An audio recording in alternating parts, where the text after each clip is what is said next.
혹시 지하철 타고 오셨어요? 요즘 누가 지하철 타고 상결려 와요?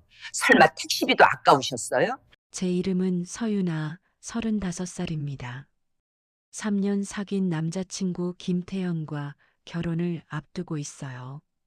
태연은 중견기업 마케팅 팀장으로 일하는 괜찮은 사람이었죠. 오늘은 양가 부모님이 처음 만나는 상견례 날입니다. 장소는 명동 한복판 플라자 호텔. 태연 어머니가 정한 곳이에요. 유나야, 우리 어머니가 호텔에서 하자고 하셔서 명동이면 접근성도 좋잖아. 태연의 말에 저는 조금 부담스러웠습니다. 우리 집은 평범한 중산층이었어요. 아버지는 작은 무역회사를 운영하시고 어머니는 일찍 돌아가셨습니다. 화려한 호텔 상견례가 낯설었어요. 오후 1시 시청역에서 아버지를 만났습니다. 아버지는 깔끔한 남색 코트를 입고 계셨어요.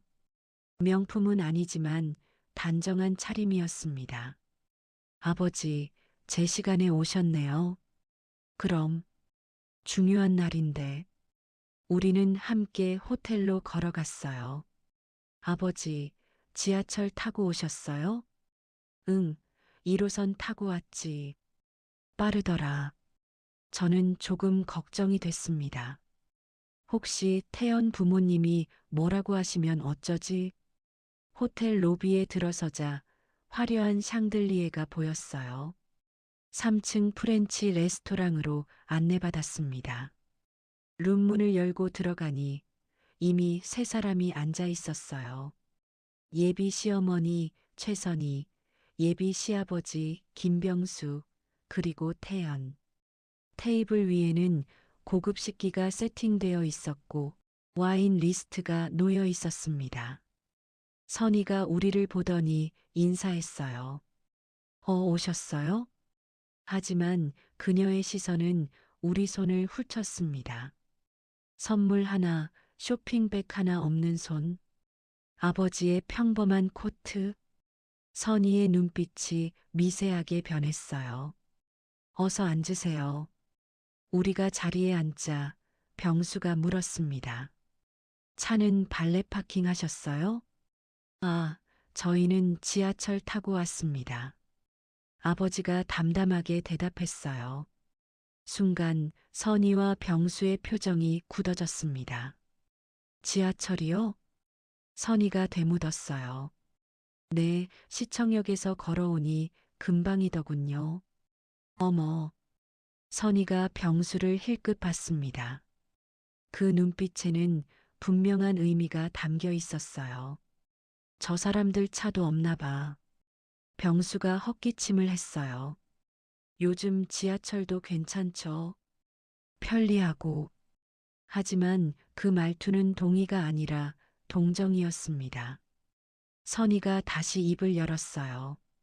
근데 상견례인데 선물 같은 건 안 준비하셨어요? 제 얼굴이 붉어졌습니다. 아, 저희가 준비를. 아니에요. 괜찮아요. 선희가 손을 저었지만 입꼬리는 내려가 있었어요. 요즘은 격식 안 차리는 분들도 많으니까요. 그 말투에는 명백한 비아냥이 섞여 있었습니다. 저는 태연을 바라봤어요. 태연은 고개를 숙이고 있었습니다.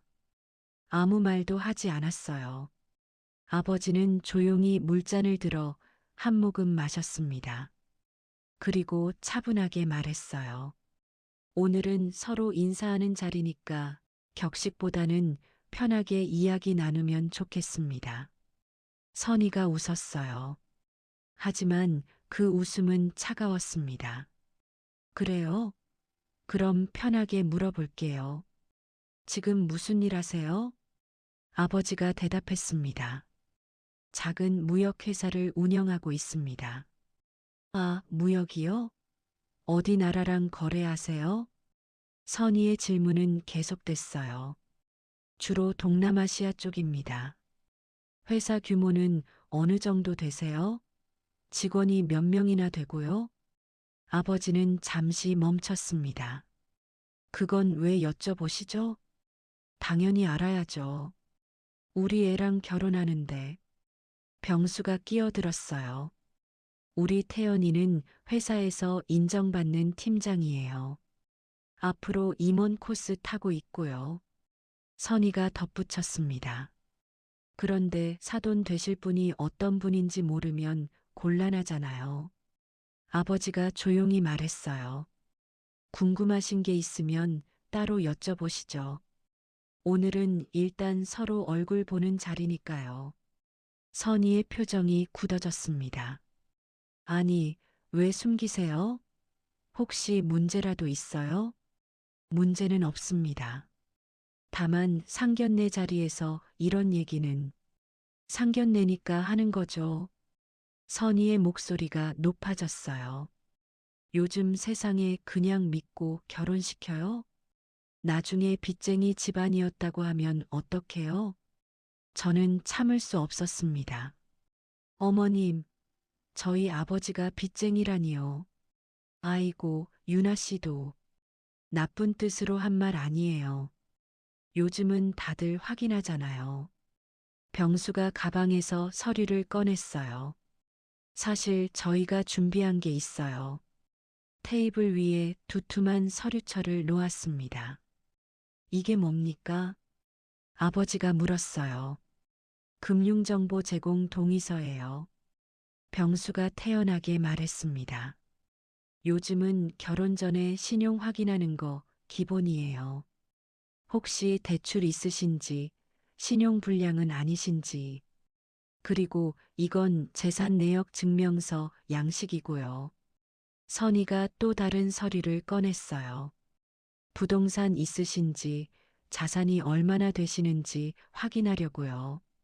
저는 눈앞이 깜깜해졌습니다. 이게 무슨 상견례예요? 이건 신혼조회잖아요. 선희가 웃었어요. 유나 씨, 너무 예민하게 받아들이지 마세요. 우리의 장래를 위한 거예요. 숨길 거 없으면 서명하시면 되잖아요. 병수가 덧붙였습니다. 아버지가 서류를 가만히 내려다봤어요. 그리고 천천히 고개를 들었습니다. 한 가지 여쭤보겠습니다. 뭔데요? 선희가 눈을 가늘게 떴어요. 이게 혼사입니까? 계약입니까? 그 한마디에 루만이 조용해졌습니다. 선희의 얼굴이 굳어졌어요. 뭐라고요? 혼사라면 서로 인사하고 두 사람이 잘 살 수 있을지 이야기하는 자리 아닙니까? 아버지의 목소리는 낮고 차분했지만 힘이 있었어요. 그런데 인사 한마디 없이 금융정보부터 요구하시는군요. 병수가 테이블을 탁 쳤습니다. 지금 우리를 무시하는 겁니까? 무시가 아닙니다. 아버지가 서류를 밀어냈어요. 다만 공평하게 하시자는 겁니다. 공평하게 저희 쪽에 금융정보를 요구하시니 대개회사 재무제표도 공개해 주시겠어요? 선희가 헛웃음을 쳤어요. 우리 회사 재무제표를요? 지금 농담하세요? 농담이 아닙니다. 공평하게 하자는 겁니다. 아버지가 선희를 똑바로 바라봤어요. 한쪽만 정보를 내놓으라는 건 권리가 아니라 갑질 아닙니까? 그 순간 병수가 자리에서 벌떡 일어났습니다. 이거 지금 우리를 모욕하는 거 아니에요? 모욕이 아닙니다. 당연한 요구죠. 아버지는 조금도 흔들리지 않았어요. 권리는 서로에게 있는 겁니다. 저는 아버지를 바라봤습니다. 흔들리지 않는 눈빛, 당당한 어깨, 그리고 태연을 봤어요. 태연은 여전히 고개를 숙이고 있었습니다. 부모님 편도 제 편도 아닌 채로 그 순간 저는 깨달았습니다. 이 사람과 결혼하면 평생 이렇게 살아야 하는구나. 선희가 날카롭게 웃었습니다. 우리 회사 재무제표요? 웃기시네. 우리가 뭐 감사받는 입장이에요? 그럼 저희는 감사받는 입장인가요? 아버지의 반문에 병수가 벌떡 일어섰어요. 이봐요. 지금 지하철 타고 와서 우리한테 대든다고? 대드는 게 아닙니다. 예의를 요구하는 겁니다. 아버지도 천천히 일어섰어요. 유나야, 가자. 아버지, 더 이상 여기 있을 이유가 없구나. 아버지가 제 손을 잡았습니다. 선이가 비웃었어요. 가세요, 가. 어차피 우리 아들한테 딸 시집 보낼 자격도 없는 집안이. 어머니, 태연이 처음으로 입을 열었습니다. 하지만 선이는 멈추지 않았어요. 뭐가 어머니야? 차 한 대 없는 집안에 우리 태연이 장가 보낼 수 있어? 그 순간 제 눈에서 눈물이 쏟아졌습니다. 태연 씨, 당신은 왜 아무 말도 안 해요? 태연이 저를 보더니 작은 목소리로 말했어요. 유나야, 부모님 말씀도 일리가 있잖아. 요즘은 다들 확인하고 결혼하는데 제 가슴이 무너졌습니다. 당신도 저희 아버지가 이상하다는 거예요? 그게 아니라 부모님이 걱정하시는 거 이해 좀 해줘. 아버지가 제 어깨를 두드렸어요. 유나야, 이제 정말 가자. 우리가 문을 향해 걸어가는데 선이가 뒤에서 소리쳤습니다. 에이, 있잖아요. 당신 내 딸 직장도 알아봤어요. 작은 회사 다니면서 월급도 얼마 안 되더라고요. 저는 멈춰섰습니다. 뒤돌아봤어요. 제 직장까지 조사하셨어요? 선이가 팔짱을 꼈습니다. 당연하죠. 우리 아들 미래가 걸린 문제인데 병수가 덧붙였어요. 그리고 유나 씨 전 남자친구도 알아봤어요. 3번이나 연애했다가 깨졌더라고요. 뭔가 문제 있는 거 아니에요? 제 얼굴이 새하얗게 변했습니다. 지금 무슨 말씀을 하시는 거예요? 아버지가 차가운 목소리로 물었어요. 사람 뒷조사를 하셨습니까? 뒷조사가 아니라 확인이죠. 요즘 세상에 당연한 거 아니에요? 선이가 태연하게 말했습니다. 저는 태연을 봤어요. 태연 씨, 당신도 알고 있었어요? 태연이 고개를 숙였습니다. 침묵이 답이었어요. 알았어요. 제가 조용히 말했습니다. 상견례는 여기까지 하겠습니다. 결혼 안 하겠어요. 선이가 코웃음을 쳤어요. 에이, 진작 그럴 거면 왜 시간 낭비를 시켜요. 어차피 우리도 마음에 안 들었어요. 병수가 덧붙였습니다. 우리 태연이는 재벌 딸도 만날 수 있는 애예요. 당신 같은 애랑 결혼할 애가 아니라고. 아버지가 제 손을 꽉 잡았어요. 가자, 유나야. 이런 사람들한테 더 이상 시간 낭비하지 말자. 우리는 룸을 나왔습니다. 복도를 걸으며 눈물이 쏟아졌어요. 엘리베이터를 타고 내려가는데 아버지가 말했습니다. 유나야, 잘 됐다. 네. 저런 집안에 시집 갔으면 평생 고생했을 거다. 아버지가 제 눈물을 닦아주었어요. 사람을 사람으로 안 보는 집안이야. 돈으로만 보고 조건으로만 보는 집안. 아버지, 죄송해요. 왜? 제가 사람을 잘못 봤어요. 아버지가 웃으며 말했어요. 괜찮아. 지금 알았으니 다행이지. 우리는 호텔을 나섰습니다. 밖은 추웠지만 마음은 후련했어요. 무거운 짐을 내려놓은 기분이었습니다. 하지만 이건 시작에 불과했어요. 진짜 지옥은 그 다음부터였습니다. 다음 날 월요일 아침이었습니다. 출근하는 지하철 안에서 휴대폰이 울렸어요. 회사 동료 수진이었습니다. 유나야, 너 인스타 봤어? 아니, 왜? 지금 당장 봐. 수진의 목소리가 다급했어요. 인스타그램을 켰습니다. 그리고 제 눈을 의심했어요. 선희가 올린 게시물이었습니다. 사진에는 어제 상견례 테이블이 찍혀 있었고 저와 아버지의 뒷모습이 보였어요. 캡션은 이랬습니다. 오늘 아들 상견례 갔는데 충격. 상대방이 지하철 타고 오심 키읔키읔. 차도 없고 선물도 없이 왔는데 우리 보고 재무제표 보여달래요. 요즘 이런 사람들도 있나 봐요. 해시태그 상견례, 해시태그 충격, 해시태그 가치관 차이. 댓글이 수백 개 달려 있었어요. 헐 대박 키읔키읔키읔.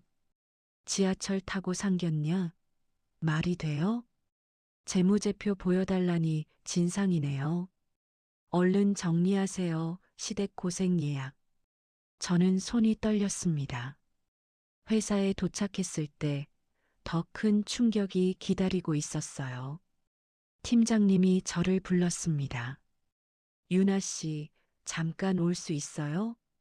팀장실로 들어가자 팀장님 표정이 굳어 있었어요. 유나 씨, 이게 무슨 일이에요? 팀장님이 휴대폰을 보여줬습니다. 회사 익명 게시판이었어요. 제목 마케팅팀 서유나 씨 상견례 사기 사건.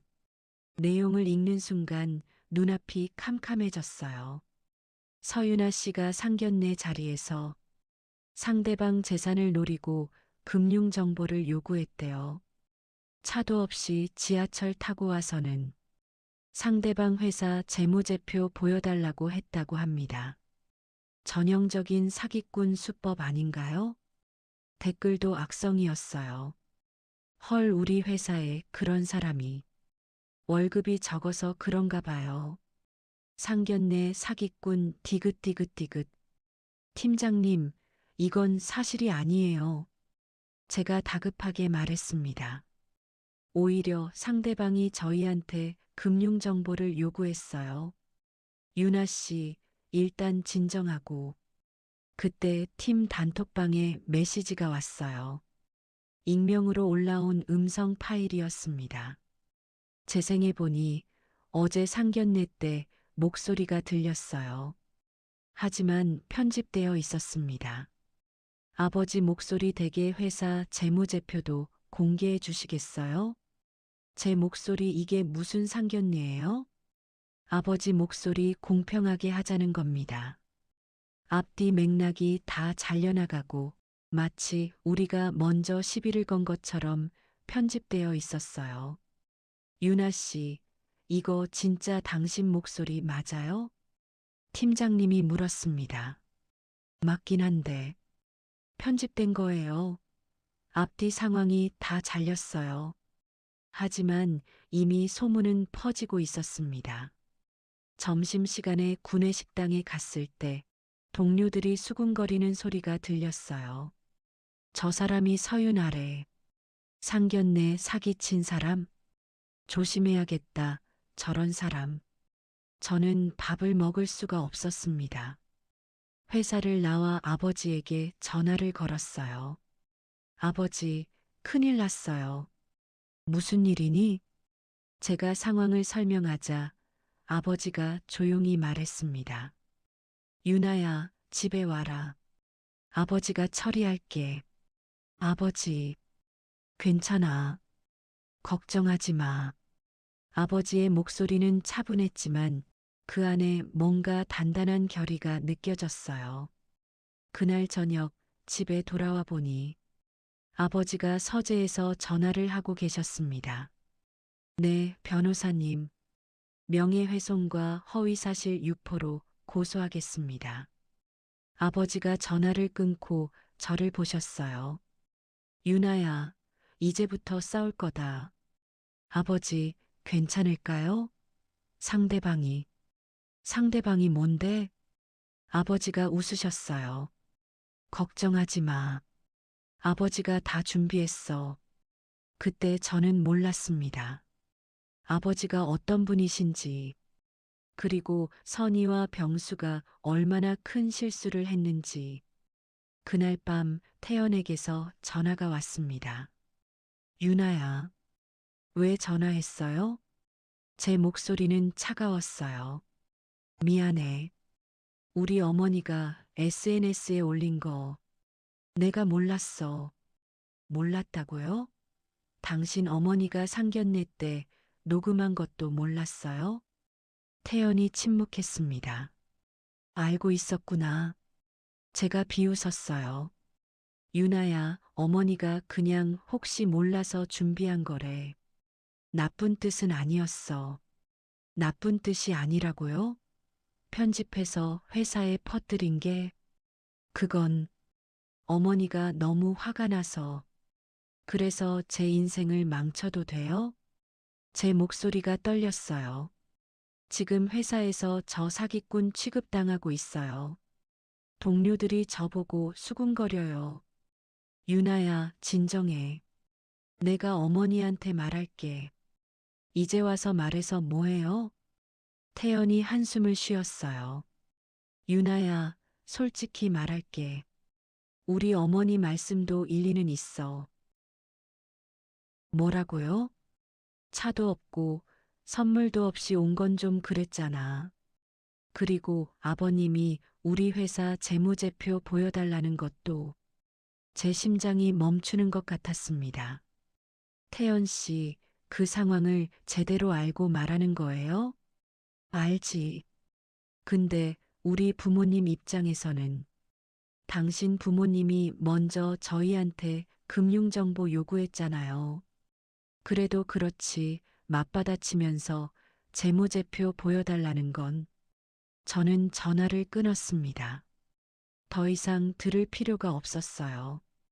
태연은 끝까지 부모님 편이었습니다. 다음 날 더 큰 일이 터졌어요. 병수가 제 회사에 직접 전화를 한 겁니다. 인사팀에요. 여보세요? 저는 김병수라고 하는데요. 귀사 직원 서유나 씨에 대해 제보할 게 있어서요. 인사팀장이 저를 불렀습니다. 유나 씨, 이게 무슨 일이에요? 인사팀장이 통화 내용을 들려줬어요. 상견례 자리에서 금품을 요구했다고 상대방 아버지가 제보했어요. 금품 요구요? 그건 거짓말이에요. 그리고 회사 명예를 실추시켰다고 저는 눈앞이 캄캄해졌어요. 팀장님, 이건 다 거짓말이에요. 유나 씨, 일단 사실 확인이 될 때까지 대외 업무에서 빠져주세요. 그날부터 저는 회사에서 격리됐어요. 고객 미팅도 외부 행사도 나갈 수 없었습니다. 점심시간에 화장실에 갔을 때 여직원들이 수군거리는 소리가 들렸어요. 서유나 완전 사기꾼이래. 상견례에서 돈 뜯으려고 했대. 저런 애를 왜 회사에서 안 자르지? 저는 화장실 칸에 숨어서 울었습니다. 집에 돌아와 아버지에게 말했어요. 아버지, 저 회사 그만두고 싶어요. 유나야, 못 버티겠어요. 매일 손가락질 당하는데 아버지가 제 손을 잡았습니다. 조금만 참아라. 곧 끝날 거야. 뭐가 끝나요? 이게 어떻게 끝나요? 아버지가 미소를 지었어요. 3주만 기다려봐. 아버지가 약속할게. 아버지, 믿어봐. 아버지를. 저는 고개를 끄덕였습니다.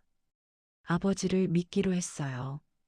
하지만 그 3주가 얼마나 지옥 같을지 그때는 몰랐습니다. 사흘이 지났습니다. 회사 생활은 지옥이었어요. 동료들은 저를 피했고 상사는 눈총을 줬습니다. 그날 오후 수진이 제 자리로 왔어요. 유나야, 잠깐 나와봐. 옥상으로 올라갔습니다. 유나야, 너 블라인드 봤어? 블라인드? 수진이 휴대폰을 보여줬어요. 회사 블라인드 게시판이었습니다. 익명으로 올라온 글이 10개가 넘었어요. 서윤아, 상견례 사기꾼 맞음. 마케팅팀 서윤아 조심하세요.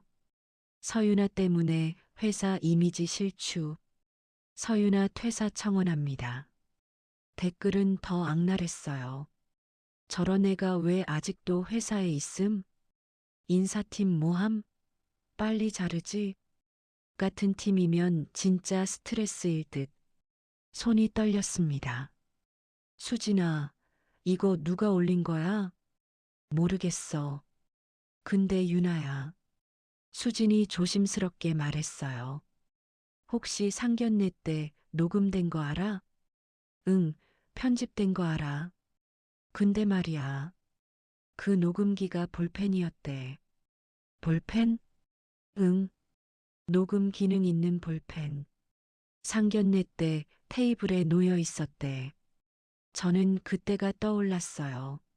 상견례 테이블 위에 놓여 있던 고급 볼펜. 선이가 계속 만지작거리던 그 펜. 처음부터 녹음하려고 준비한 거였어? 그런 것 같아. 그리고 유나야. 수진이 휴대폰을 다시 보여줬어요. 이것도 봐. 선희의 인스타그램이었습니다. 새로 올라온 게시물이 있었어요. 사진에는 변호사 사무실이 보였고 캡션은 이랬습니다. 상견례 사기 피해로 법적 대응 준비 중입니다. 악의적인 금품 요구와 명예훼손에 대해 강력하게 대처하겠습니다. 해시태그 법적 대응 해시태그 피해자. 저는 웃음이 나왔어요. 저 사람들이 저를 고소한다고? 유나야, 괜찮아? 괜찮을 리가 있어? 근데 웃기잖아. 저는 수진에게 전화를 빌렸어요. 아버지에게 전화를 걸었습니다. 아버지, 저희를 고소한대요. 알아. 내용 증명 받았어. 아버지의 목소리는 담담했어요. 아버지, 우리가 뭘 잘못했어요? 아무것도 안 했지. 오히려 잘 됐어. 네. 저쪽에서 먼저 법적 대응 나오면 우리도 증거 제출할 수 있거든. 아버지가 웃는 소리가 들렸어요. 유나야, 조금만 더 참아라. 2주만 더. 알겠어요, 아버지. 전화를 끊고 회사로 돌아갔습니다. 그날 저녁 퇴근 후 집에 가는 길. 지하철 계단을 내려가는데 누군가 따라오는 느낌이 들었어요. 뒤를 돌아보니 모르는 남자였습니다. 서윤아 씨 맞으시죠? 네, 탐정입니다. 김병수 씨가 의뢰하셨어요. 남자가 명함을 내밀었어요. 지금 유나 씨 일거수일투족 조사 중이에요. 참고하세요. 남자가 사라졌습니다. 저는 그 자리에 얼어붙었어요. 탐정까지 고용했다고요? 집에 돌아와 아버지에게 말했습니다. 아버지, 탐정이 저를 미행하고 있어요. 아버지의 표정이 굳어졌어요. 뭐라고? 김병수 씨가 탐정을 고용했대요. 아버지가 전화기를 들었습니다. 여보세요, 변호사님. 스토킹 방지법 위반 추가해 주세요. 아버지가 전화를 끊고 저를 보셨어요. 유나야, 내일부터 출퇴근 조심해라. 혹시 모르니까 택시 타고 다녀. 네, 아버지. 그날 밤 잠을 이룰 수 없었어요. 창문 밖을 보니 검은 승용차 한 대가 서 있었습니다. 안에 누군가 앉아 있었어요. 소름이 돋았습니다. 이 사람들 대체 어디까지 갈 거야? 일주일 후 등기우편이 왔습니다. 선희와 병수 명의였어요. 열어보니 내용 증명이었습니다. 제목 손해배상 청구 및 혼인무효 확인. 내용을 읽는데 눈앞이 캄캄해졌어요. 피고 서윤아는 상견례 자리에서 원고 측에게 금전적 요구를 하였으며 허위 사실을 유포하여 원고들의 명예를 훼손하였음. 이에 손해배상 5천만 원을 청구하며 혼인 약속은 무효임을 통보함. 저는 주저앉았습니다. 5천만 원이라고요? 아버지가 서류를 가져갔어요. 천천히 읽으시더니 웃으셨습니다. 재밌는 사람들이네. 아버지, 웃을 상황이 아니에요. 유나야, 걱정하지 마. 이건 협박이야. 협박이요? 응, 겁주려고 하는 거야. 실제로 소송 걸면 저쪽이 더 불리해. 아버지가 제 어깨를 두드렸어요. 우리도 맞고서 준비했어. 명예훼손, 허위사실 유포, 스토킹. 그때 휴대폰이 울렸습니다. 태연이었어요. 받지 않았습니다. 하지만 문자가 왔어요. 유나야, 미안해. 부모님이 변호사 선임하셨어. 나도 어쩔 수 없어. 그냥 합의금 받고 정리하는 게 어때? 저는 화가 치밀었어요. 전화를 걸었습니다. 합의금이라고요? 유나야, 우리 부모님이 화가 많이 나셨어. 그냥 500만 원 정도 받고 조용히 정리하자. 당신 미쳤어요? 저희가 뭘 잘못했는데? 유나야, 솔직히 내 아버지가 그랬잖아. 재무제표 보여달라고.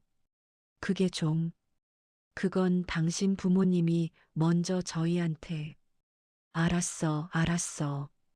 근데 지금 중요한 게 그게 아니잖아. 태연의 목소리가 짜증 섞여 있었어요. 내가 회사에서 눈치 보이는 거 알아? 약혼녀가 사기꾼이라고 소문났거든. 그건 당신 어머니가 퍼뜨린 거잖아요. 그래도 내가 조용히 있었어야지. 왜 우리 아버지 회사 재무제표 어쩌고저쩌고 했어? 저는 전화를 끊었습니다. 더 이상 대화가 불가능했어요. 다음 날 회사에서 더 큰 일이 터졌습니다. 인사팀장이 저를 불렀어요. 유나 씨, 권고사직 하시는 게 어때요? 네, 지금 회사 분위기가 안 좋아요. 직원들이 다 알잖아요. 팀장님, 저는 잘못한 게 없어요. 알아요. 근데 회사 입장에서는 인사팀장이 서류를 내밀었어요. 퇴직금 3개월치 더 드릴게요.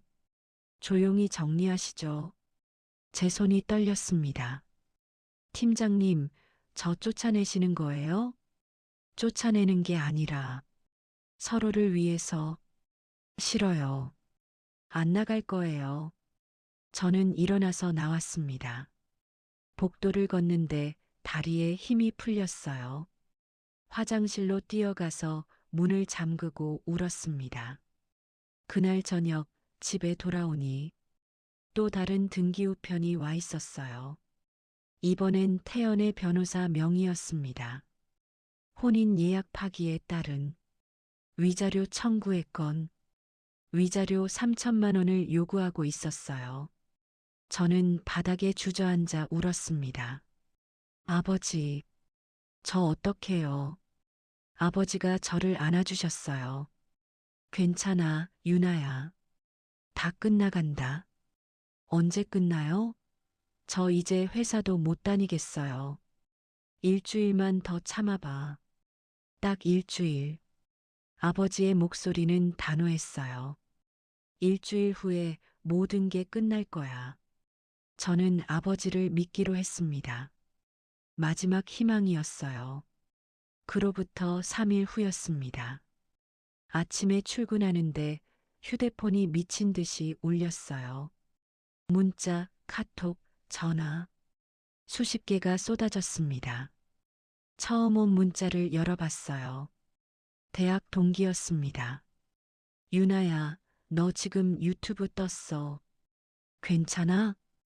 유튜브요? 급하게 검색했습니다. 그리고 제 눈을 의심했어요. 상견례 사기 실제 녹음 파일 공개. 조회수 50만 회. 영상을 재생했습니다. 선희의 목소리가 들렸어요. 저희는 그냥 확인하고 싶었던 건데요. 아버지 목소리 댁의 회사 재무제표도 공개해 주시겠어요? 선희 우리 회사를요? 지금 농담하세요? 아버지 공평하게 하자는 겁니다. 병수 목소리 이거 지금 우리를 모욕하는 거 아니에요? 제 목소리 이게 무슨 상견례예요? 그리고 영상 설명란에는 이렇게 적혀 있었어요. 상견례 자리에서 상대방 재산을 캐묻고 회사 재무제표까지 요구한 비상식적인 가족. 이런 사람들 조심하세요. 댓글이 수천 개였습니다. 와, 진짜 비상식적이네요.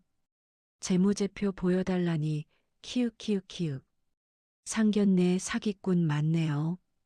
얼굴 공개 안 하나요? 저는 지하철 안에서 주저앉을 뻔했어요. 겨우 회사에 도착했을 때 로비에서 동료들이 수군거렸습니다. 저 사람이 그 유나? 유튜브 봤어? 진짜 비상식적이던데. 저는 고개를 숙이고 엘리베이터를 탔어요. 사무실에 들어가자 팀장이 저를 불렀습니다. 유나 씨, 대표님이 찾으세요. 대표실로 올라갔습니다. 대표가 차가운 표정으로 저를 보고 있었어요. 서유나 씨. 네, 대표님. 유튜브 봤습니다. 대표님, 그건 편집된, 편집이든 아니든 회사 이미지의 타격입니다. 대표가 서류를 내밀었어요. 권고사직 아니면 징계면직? 선택하세요. 대표님, 이미 결정됐습니다. 거래처에서 항해 전화가 10통 넘게 왔어요. 저는 눈물이 났습니다. 대표님, 저는 잘못한 게 없어요. 회사 입장에서는 이미 피해가 발생했습니다. 대표가 일어섰어요. 3일 안에 결정해서 알려주세요. 저는 비틀거리며 대표실을 나왔습니다. 화장실로 가서 울었어요. 그때 휴대폰이 울렸습니다. 모르는 번호였어요. 받았습니다. 여보세요? 서윤아 씨죠? 저는 YTN 기자인데요. 네. 상견례 사기건으로 인터뷰 요청드립니다. 해명할 기회 드릴게요. 저는 전화를 끊었습니다. 언론까지 나선 거예요. 집에 돌아와 아버지에게 모든 걸 말했습니다. 아버지, 저 회사 잘렸어요. 언론에서도 연락 왔고, 아버지가 저를 안아주셨어요. 유나야, 4일만 더 버텨라. 4일이요? 응. 이번 주 금요일에 다 끝난다. 아버지가 휴대폰을 꺼내셨어요. 봐봐. 화면에는 행사 초대장이 보였습니다. 서울국제무역 박람회. 이게 뭐예요? 김병수 회사가 참가하는 박람회야. 아버지가 미소를 지으셨어요. 그리고 아버지도 참가해. 네. 금요일에 가자. 아버지랑 같이. 저는 무슨 말인지 이해할 수 없었어요. 하지만 아버지의 눈빛에는 확신이 가득했습니다. 유나야, 믿어봐.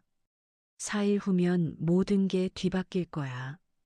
3일 후, 수요일 아침이었습니다. 저는 권고사직서에 서명했어요. 선택의 여지가 없었습니다. 인사팀장이 서류를 받아들며 말했어요. 현명한 선택입니다. 퇴직금은 다음 주에 입금될 거예요. 저는 고개를 끄덕였습니다. 말이 나오지 않았어요. 사무실로 돌아와 짐을 쌌습니다. 책상 서랍에 있던 물건들을 상자에 담았어요. 사진액자, 머그컵, 노트. 5년 동안 일했던 회사였습니다. 동료들은 멀찍이 서서 저를 바라봤어요. 아무도 다가오지 않았습니다. 수진만 와서 속삭였어요. 유나야, 힘내. 고마워, 수진아. 나중에 연락할게. 수진도 금방 자리로 돌아갔습니다. 다른 사람들 눈치가 보였나 봐요. 짐을 다 싸고 상자를 들었습니다. 사무실을 나서는데 뒤에서 수군거리는 소리가 들렸어요. 드디어 나가네. 회사가 조용해지겠다. 애초에 저런 사람 뽑지 말았어야지. 저는 고개를 들고 엘리베이터에 탔습니다. 울지 않으려고 참았어요. 회사 밖으로 나왔습니다. 점심시간이라 사람들이 많았어요. 저는 상자를 들고 지하철역으로 걸었습니다. 그때 누군가 저를 불렀어요. 저 사람 유튜브에 나온 사람 아니야? 뒤돌아보니 젊은 여자 둘이 저를 가리키고 있었어요. 맞다. 상견례 사기친 사람. 휴대폰을 꺼내 저를 찍기 시작했습니다. 야, 사진 찍어. 저는 고개를 숙이고 빠르게 걸었어요. 하지만 그들이 따라왔습니다. 너 왜 도망가? 잘못한 거 맞잖아. 지하철역 계단을 내려갔어요. 뛰어서 도망쳤습니다. 전철을 타고 집으로 갔어요. 집에 도착했을 때는 온몸이 땀으로 젖어 있었습니다. 아버지가 놀라서 달려오셨어요. 유나야, 무슨 일이야? 저는 아버지 품에 안겨 울었습니다. 아버지, 저 이제 어떡해요? 괜찮아, 괜찮아. 아버지가 제 등을 두드려 주셨어요. 내일이면 끝난다. 내일이면, 내일이요? 응, 내일 박람회 가자. 아버지가 저를 일으켜 세웠어요. 씻고 일찍 자라. 내일 중요한 날이야. 저는 고개를 끄덕였습니다. 그날 밤 잠들기 전에 마지막으로 유튜브 영상을 확인했어요. 조회수가 200만을 넘어서고 있었습니다. 댓글도 1만 개가 넘었어요. 거의 다 악플이었습니다. 저는 휴대폰을 끄고 눈을 감았어요. 내일이면 정말 끝날까? 아버지를 믿고 싶었습니다. 하지만 두려웠어요. 이미 제 인생은 망가졌으니까요. 그날 밤 잠들지 못하고 거실로 나왔습니다. 아버지의 서재에 불이 켜져 있었어요. 문틈으로 보니 아버지가 전화 통화를 하고 계셨습니다. 네, 이사님. 내일 박람회장에서 뵙겠습니다. 전 계열사 구매 담당자들 전부 참석하는 거 맞죠? 좋습니다. 내일 발표 준비 끝났습니다. 아버지가 전화를 끊으셨어요. 저는 노크를 했습니다. 아버지, 아직 안 주무세요? 응, 유나야. 들어와. 서재 안으로 들어갔어요. 책상 위에는 서류들이 가득했습니다. 아버지, 이게 뭐예요? 내일 발표 자료야. 아버지가 서류 하나를 보여주셨어요. K-G의 로비에 TRAD 회장 서동혁. 제 눈이 커졌습니다. 아버지, 이게, 응, 아버지 회사야. 저는 의자에 앉았어요. 아버지가, 회장님이세요? 작은 회사라고 했잖아. 거짓말은 아니야. 아버지가 미소를 지으셨어요. 직원이 800명밖에 안 되거든. 800명이 작은 회사예요? 아버지가 다른 서류를 보여주셨습니다. 이게 우리 회사 거래처 목록이야. 리스트를 보는 순간 숨이 멎었어요. 삼성, LG, 현대. 대기업들이 줄줄이 적혀 있었습니다. 그리고 이게 아버지가 또 다른 서류를 꺼내셨어요. 김병수 회사 거래 내역이야. 병수 씨 회사요? 응. 세진 메디컬이라는 회사야. 서류를 보니 놀라웠어요. 세진 메디컬의 주 거래처가 K-G의 로비에이엘이었습니다. 병수 씨 회사가 우리랑 거래해요? 응. 그것도 매출의 70%가 우리 회사야. 아버지가 안경을 벗으셨어요. 내가 거래 중단하면 저 회사 망해. 저는 아버지를 바라봤습니다. 아버지, 그럼 처음부터 알고 계셨어요? 응. 상견례 전에 다 조사했지. 왜 말씀 안 하셨어요? 아버지가 제 손을 잡으셨어요. 유나야, 아버지가 회장이라고 말했으면 태연이네가 어떻게 나왔을 것 같아? 아마 극진이 대했겠죠. 그래. 그럼 그 사람들 본 모습을 볼 수 없었겠지. 아버지가 미소를 지으셨어요. 아버지는 태연이네가 유나를 어떻게 대하는지 보고 싶었어. 돈도 없고 지위도 없는 평범한 사람으로 저는 눈물이 났습니다. 그래서 응, 일부러 수수하게 입고 지하철 타고 갔지. 아버지가 서류를 정리하셨어요. 그리고 결과는 저 사람들이 너를 어떻게 대했어? 사기꾼 취급했어요. 그래, 그게 저 사람들 본 모습이야. 아버지가 일어나셨어요. 내일 박람회 가면 저 사람들 표정 볼 거야. 아버지, 유나야, 자존심 상했지? 네. 분했지? 네. 아버지가 제 어깨를 잡으셨어요. 내일 다 돌려줄 거야. 10배로. 그날 밤 저는 처음으로 푹 잤습니다. 아버지를 믿었으니까요. 그리고 내일이 기다려졌어요. 복수의 날이었습니다. 금요일 아침 9시 서울 코엑스 박람회장이었습니다. 아버지와 저는 정문으로 들어갔어요. 유나야, 긴장하지 마. 네, 아버지. 하지만 제 손은 떨리고 있었습니다. 박람회장은 엄청났어요. 수백 개의 부스가 설치되어 있었고 수천 명의 사람들이 오가고 있었습니다. 아버지, 저기 봐요. 제가 가리킨 곳에 큰 부스가 보였어요. 세진 메디컬, 병수의 회사였습니다. 부스 앞에는 병수와 선희가 서 있었어요. 양복을 빼입고 거래처 사람들과 악수하고 있었습니다. 저기 있네요. 응, 가보자. 우리는 세진 메디컬 부스 쪽으로 걸어갔어요. 병수가 우리를 발견했습니다. 눈이 마주쳤어요. 병수의 표정이 굳어졌습니다. 저기, 선희도 우리를 봤어요. 당신, 저 사람들. 우리가 가까이 다가가자 병수가 다가왔습니다. 아니, 여기는 왜 왔어요? 박람회 구경하러 왔습니다. 아버지가 담담하게 대답했어요. 선희가 비웃었습니다. 여긴 업계 사람들만 오는 곳이에요. 구경하러 오는 데가 아니라고요. 업계 사람인데요. 아버지가 명함을 꺼내셨어요. 병수가 명함을 받아들었습니다. 그리고 눈이 커졌어요. K-G의 로비에이엘. 회장? 선희가 명함을 빼앗아 봤습니다.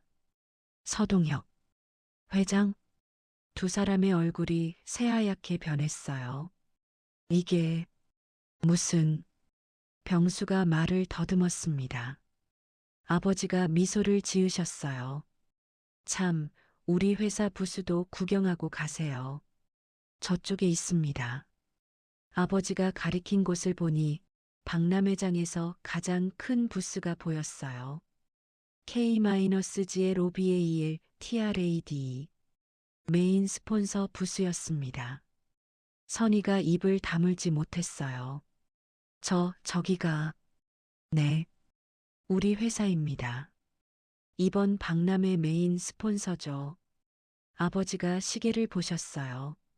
아, 10시에 기조연설이 있어서요. 먼저 가봐야겠습니다. 기조연설이요? 병수의 목소리가 떨렸어요. 네. 제가 오늘 개막 연설 맡았거든요. 아버지가 저를 보셨어요. 유나야, 가자. 네, 아버지. 우리가 돌아서는데 선희가 소리쳤습니다. 잠깐만요.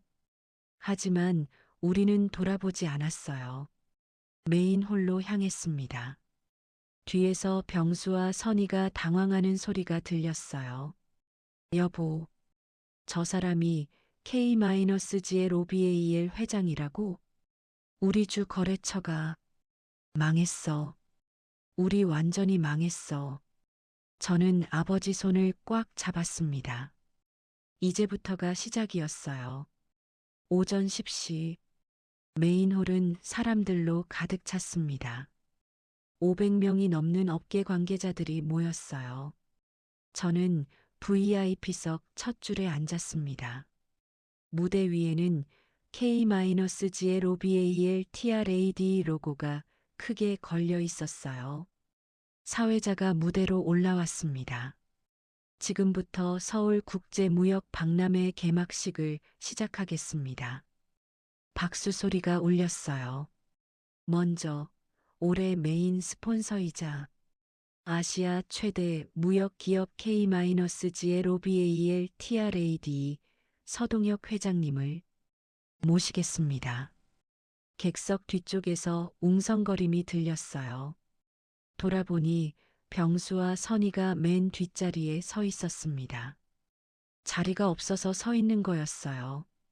아버지가 무대로 올라가셨습니다. 조명이 아버지를 비췄어요. 단정한 네이비 수트를 입으신 아버지는 누가 봐도 대기업 회장이셨습니다. 안녕하십니까? K-G의 로비에이엘 TRAD 서동혁입니다. 박수가 터져 나왔어요. 오늘 이 자리에 함께 해주셔서 감사합니다. 아버지의 목소리는 차분하지만 힘이 있었어요. 저는 30년 전 작은 무역회사로 시작했습니다. 화면에 회사 연역이 나타났어요. 지금은 80개국과 거래하는 아시아 5위 무역 기업이 되었습니다.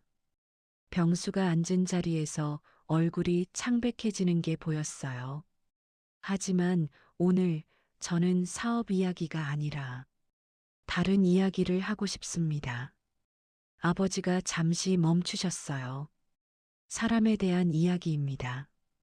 객석이 조용해졌어요. 얼마 전 제 딸의 상견례가 있었습니다. 제 심장이 뛰기 시작했어요. 저는 일부러 수수하게 입고 지하철을 타고 갔습니다. 객석에서 웅성거림이 일었어요. 왜냐하면 상대방이 제 딸을 어떻게 대하는지 보고 싶었기 때문입니다.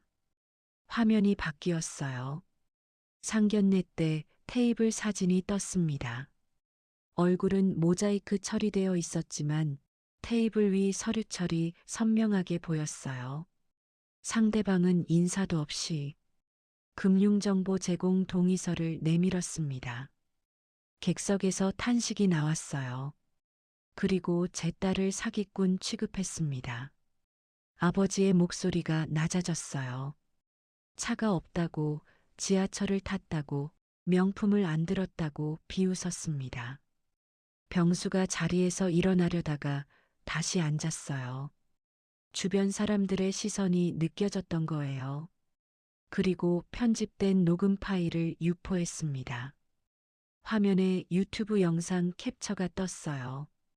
제 딸은 회사에서 쫓겨났고 거리에서 손가락질 당했습니다. 아버지의 목소리에 분노가 묻어났어요. 저는 오늘 여러분께 묻고 싶습니다. 사람의 가치가 무엇입니까? 객석이 숨죽였어요. 차의 유무입니까? 명품 가방입니까? 아니면 그 사람의 인격과 마음입니까? 아버지가 화면을 바꾸셨어요. 거래 중단 통보서가 떴습니다. K-GLOBAL TRAD는 오늘부로 다음 기업과의 거래를 중단합니다. 세진메디컬, 그 이름이 화면에 크게 떴어요. 병수가 자리에서 벌떡 일어났습니다. 잠깐만요. 하지만 아무도 신경 쓰지 않았어요.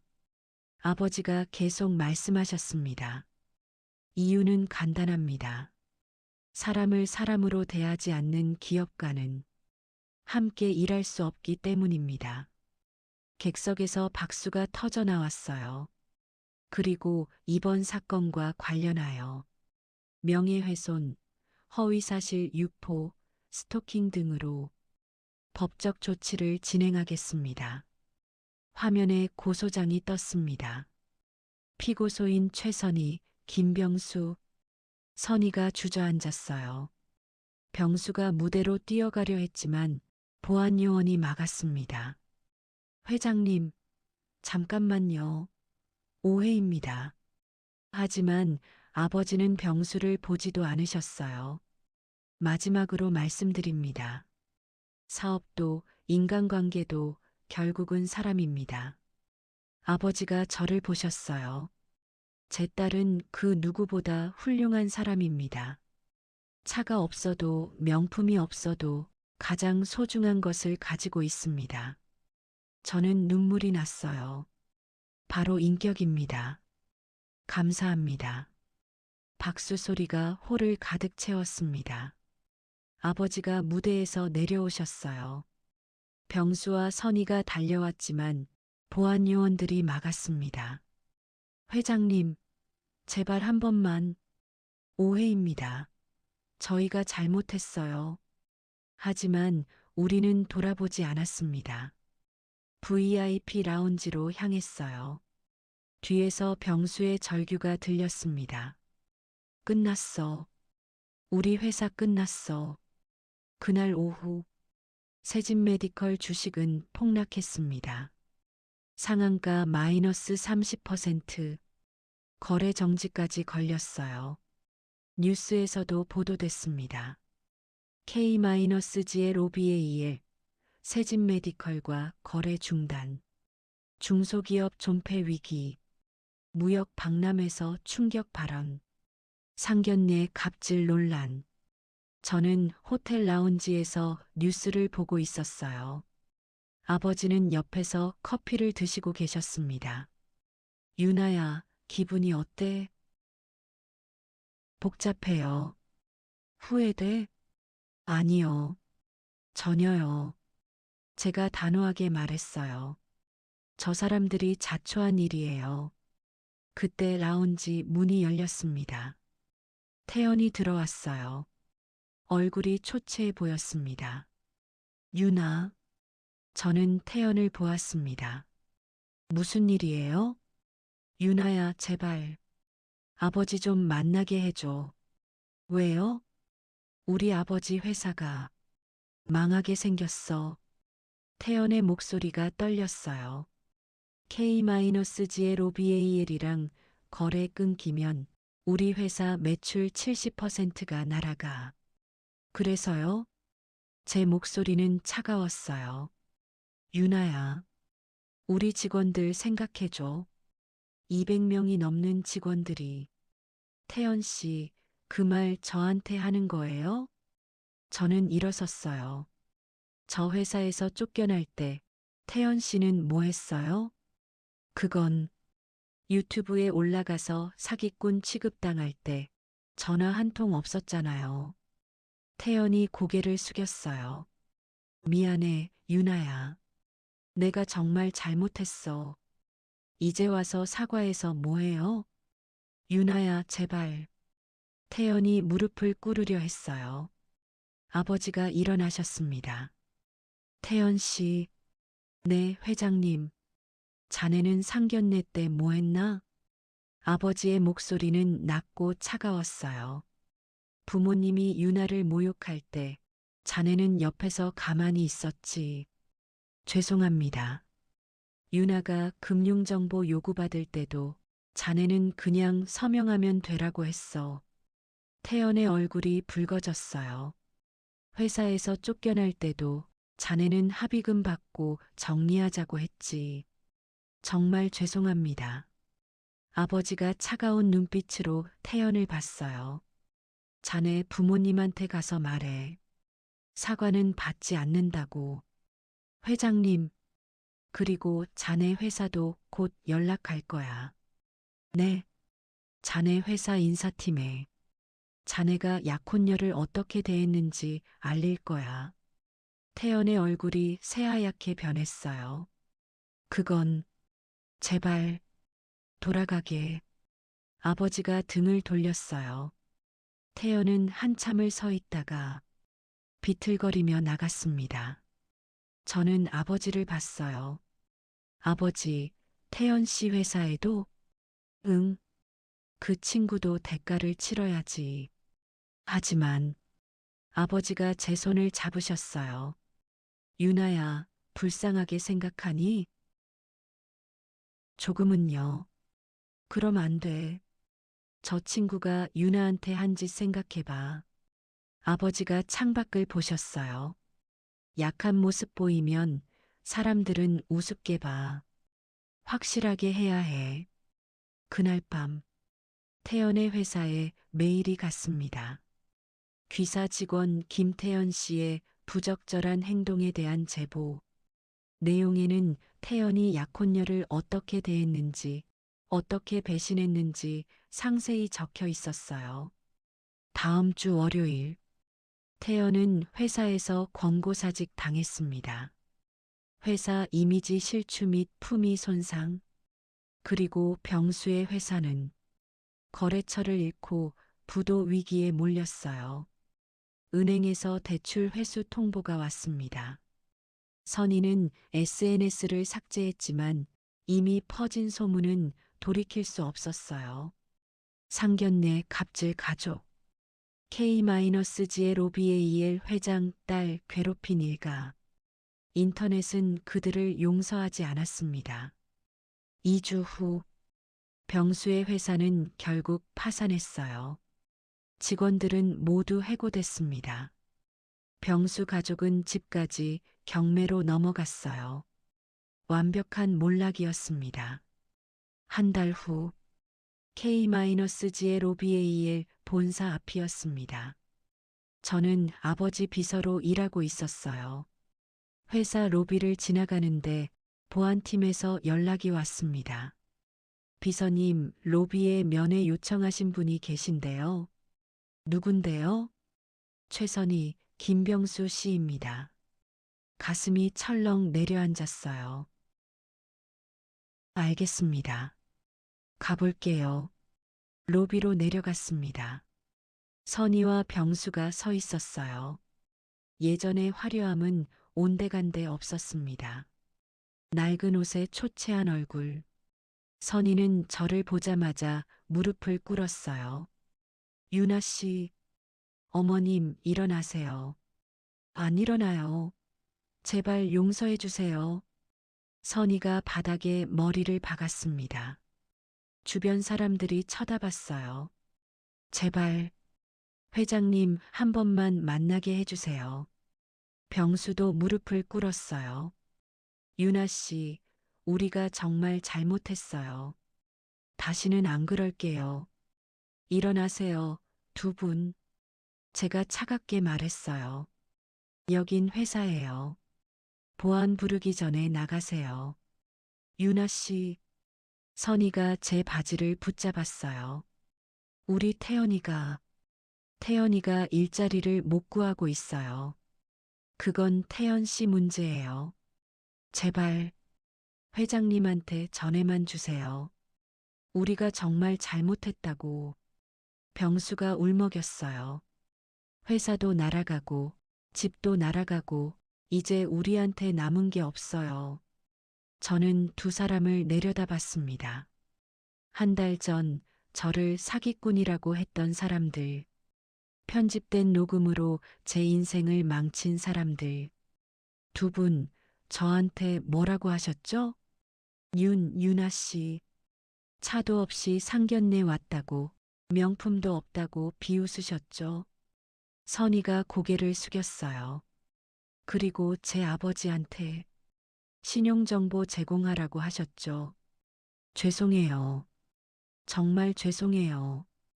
유튜브에 올리고 회사에 민원 넣고 탐정까지 고용하셨죠. 병수가 바닥에 머리를 박았어요. 용서해 주세요. 제발.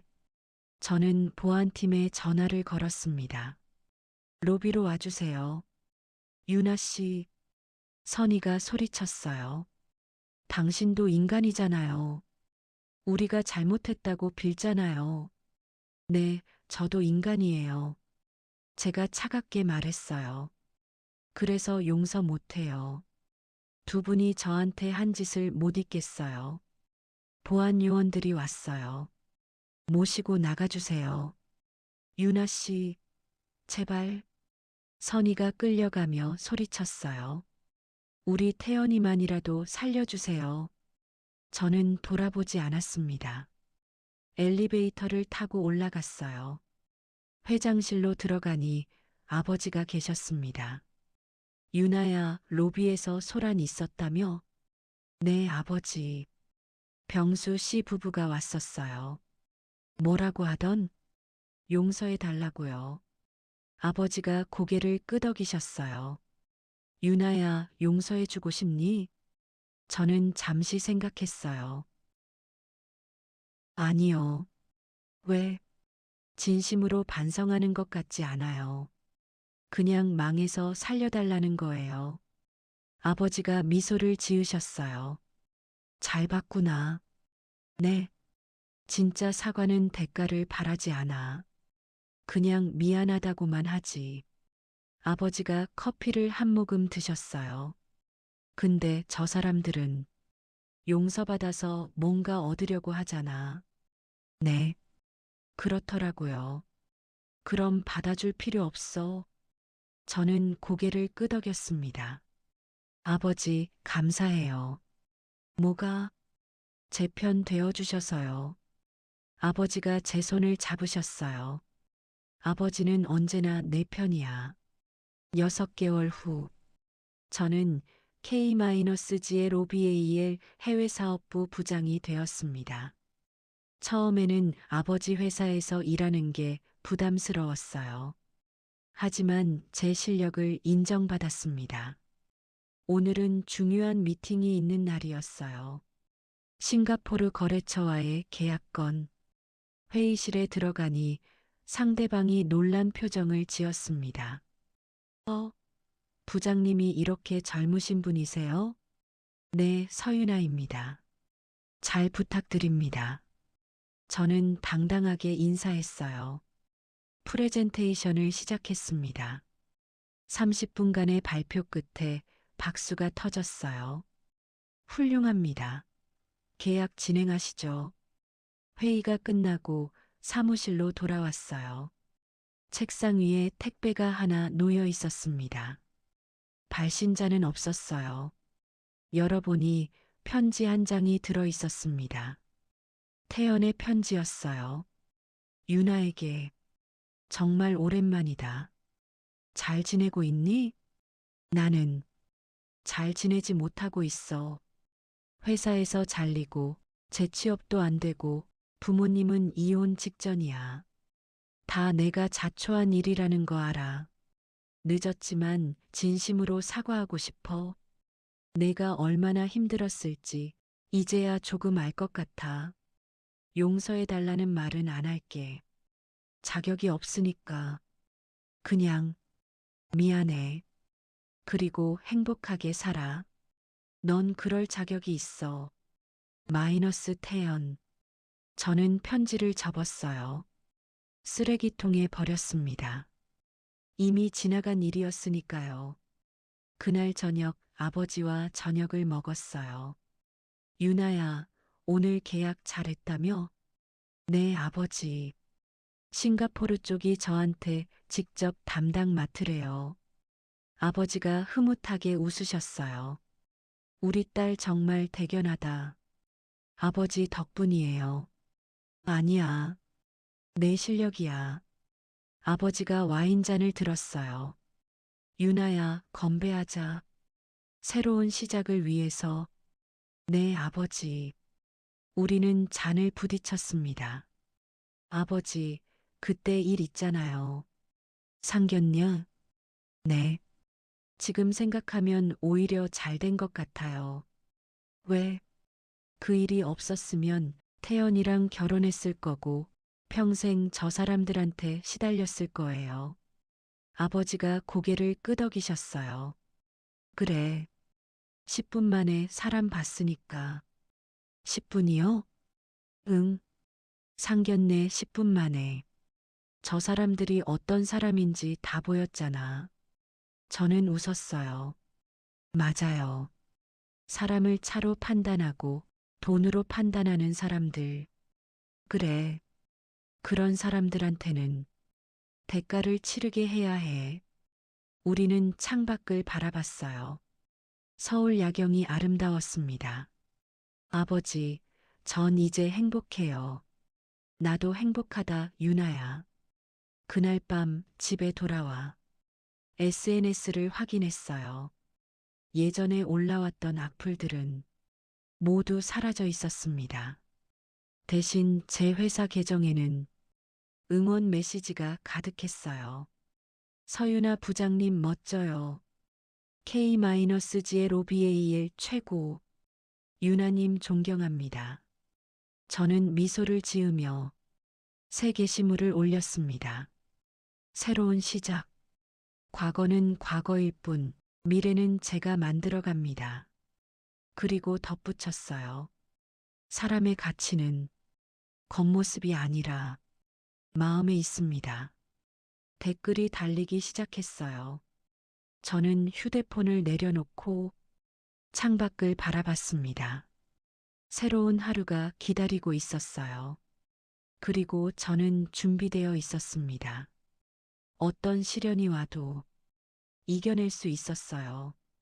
아버지가 계셨고 제 자신이 있었으니까요. 그렇게 저의 새로운 이야기가 시작되었습니다. 오늘 이야기 어떠셨나요?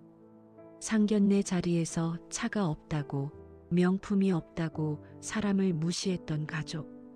하지만 그들이 무시했던 그 사람은 업계 최고의 기업 회장이었습니다. 진짜 부자는 티를 내지 않습니다. 진짜 실력자는 뽐내지 않습니다. 겉모습만 보고 사람을 판단하면 언젠가 큰 대가를 치르게 됩니다. 선의와 병수는 모든 것을 잃었습니다. 회사도, 집도, 명예도. 유나는 새로운 인생을 시작했습니다. 더 강하고 더 당당하게. 여러분도 기억하세요. 사람의 진짜 가치는 차나 옷이 아니라 그 사람의 인격과 마음에 있다는 것을요. 이 이야기가 조금이라도 위로가 되셨다면 좋아요와 구독 부탁드립니다. 어디서 듣고 계신지도 소중한 댓글 부탁드리겠습니다. 다음 이야기로 또 찾아뵙겠습니다. 감사합니다.